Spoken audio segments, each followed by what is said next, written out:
Со пристигнувањето на зимата пристигнуваат и деновите во кои маглата е секојдневие, а загаденоста на воздухот се почеста појава, како во градовите ширум државата, така и во општина Штип.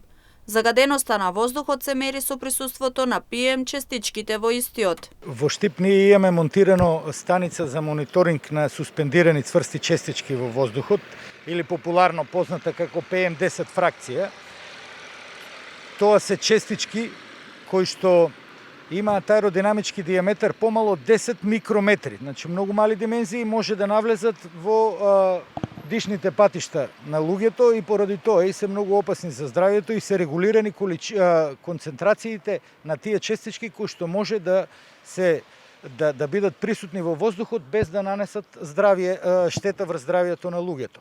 Штип се карактеризира како град во кој ветерот е најчеста појава, но за разлика од претходните години, оваа година започна мирно без ветер, така и сега, па и загаденоста е на многу високо ниво, бидејќи мирното време условува да се концентрираат загадувачите.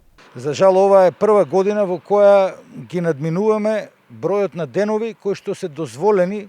35 денови годишно е дозволено да имаме надминување, поради бидејќи воздухот е многу комплексна, да кажам многу комплексен и од повеќе причини загадувањето може или да се разреди или да се концентрира. Струење на ветер, појава на магла, различни притисок, соларна радиација, многу фактори влијаат на тоа дали ќе се концентрира загадувањето.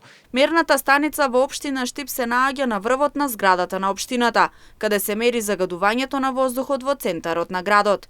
Различни фактори влијаат врз истото, како домашните ложишта со горувањето на биомаса, и тие концентрации се јавуваат во одредени периоди од денот, малку наутро и изразито во попладневните и вечерни часови.